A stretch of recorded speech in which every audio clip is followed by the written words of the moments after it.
Extending my congratulations, King Charles reportedly ordered that all titles for Harry and Meghan be stripped from them.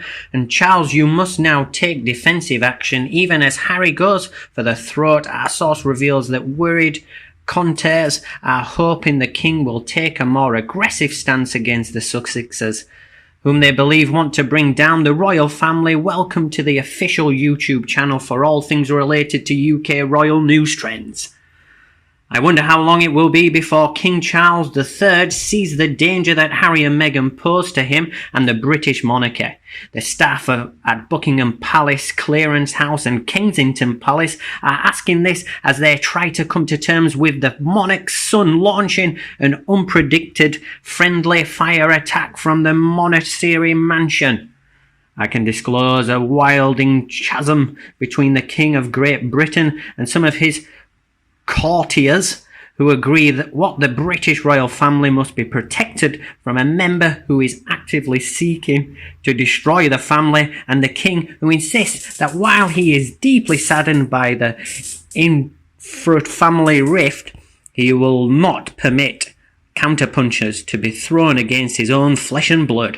Actually, the King is said to naively believe that he can reconcile with his son and daughter-in-law before the coronation on Saturday, May the 6th. While sympathetic, I don't think that perspective accounts for where Harry and Meghan are at their own relationship. Charles and the rest of the family rolled out the red carpet after the death of the Queen, but the couple still decided to release the Netflix hit piece and Harry's autobiography, Spare, which is expected to be even more controversial at the beginning of the new year. Despite Charles' best efforts to restore communication, the Sussexes have declared war and realise there is no turning back. The message from the King via his senior team continues to be that he is sad rather than angry and hopes that in time the issue can be resolved within the family. A royal source told me,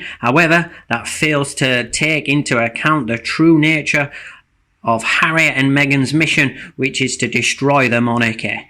It has been said that many courtiers believe the King needs to allow the palace to take more aggressive response over the next month, with both part 2 of Netflix series and the release of the Spare or the damage done, especially internationally, could be hard to counteract.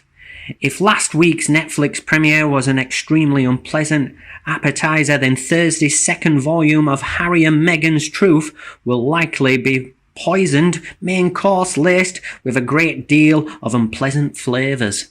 A new trailer that was released yesterday morning suggests the film will be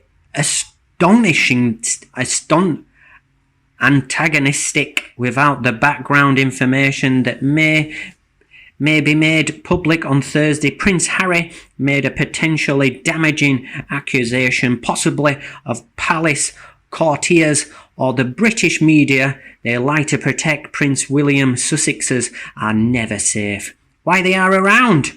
He continues by saying the Sussexes were victims of institutional gaslighting. Victim perpetual. Meghan continues, I wasn't being thrown to the wolves, I was being fed to the wolves. Naturally, following the couple's Oprah interview and the release of Netflix Volume 1, many of the most rascally claims were quickly proven to be highly misleading.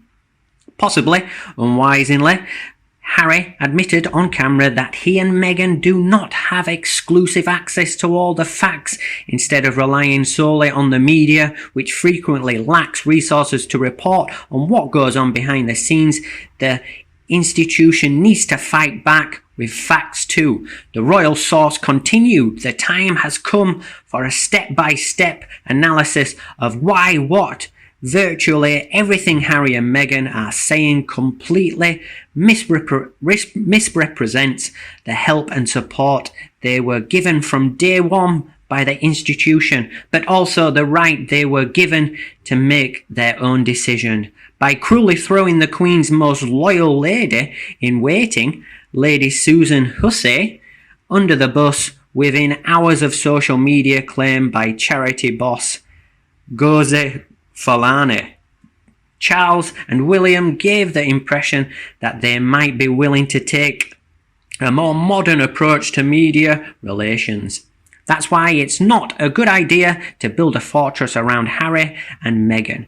Doing so would give them control of the narrative without any inference from pesky facts. They cannot continue to deflect responsibility for their actions by directing their wrath at the institution or the men in grey suits who serve the most senior royals. In other words, the senior courtiers still report directly to the Queen, Charles or William, and they need their approval for any major decisions. Another source of mine chimed in saying the idea that these countries' courtiers were making decisions without the sign-off from members of the royal family is for the birds. The media biggest stories about Harry and Meghan, from Tarragate to Mexit, involved me directly. I will reserve further comment until after Thursday's episode airs, but I will say that rumours that the royal family was behind efforts to discredit the Sussexes are completely baseless. For months, at Harry and Meghan's request, they worked tirelessly to bury a slew of unflattering but accurate reports about the royal couple. However, Charles and William now see that the stakes are too high for them to remain neutral during the verbal exchange. Princess Diana and the Duke of Windsor, at the height of their own poisonous battles with the monarchy, never advocate for such an openly anti-Commonwealth message that was sure to advance the Republican cause. There needs to be official balance given the support that Sussexes are receiving from much of the world's uber-woke media. This is true even if the majority of the public sees through the Sussexes' fake victimhood. Finally, there is crowning ceremony. Charles' decision to welcome Harry and Meghan back into the royal fold with open arms raises serious concerns about the possibility that this momentous occasion will be reduced to a mere sideshow. It is time for the new king to make it clear that his patience with the dastardly Sussexes who are out to undo the late Queen's life's work and damage the UK has finally run out, and issued an exclusion order barring from all royal events. Unfortunately, he seems inclined to take the soft approach once again, which could have severe consequences for the institution he cares deeply about. More importantly, I have no doubt that Diana would have accepted a romantic interest from whoever her young son loved. Like the rest of us, she would have changed her mind after witnessing the thing flirt with William, then attempt to destroy his marriage with rumours of infidelity when he didn't respond to her wiles. Surely Diana would have sided with her eldest son after that failed and the Sussex knives were drawn. She had strong monarchical ideals and, in my opinion, would support the heir over the spare. Meghan would not be anywhere near the royal family right now if Diana, Princess of Wales, were still alive. Much less married to Harry, Diana would have seen Meghan and instantly known that she was trouble. And 2 feet, do whatever it took, whether it was bribery, threats, or a bitch slap.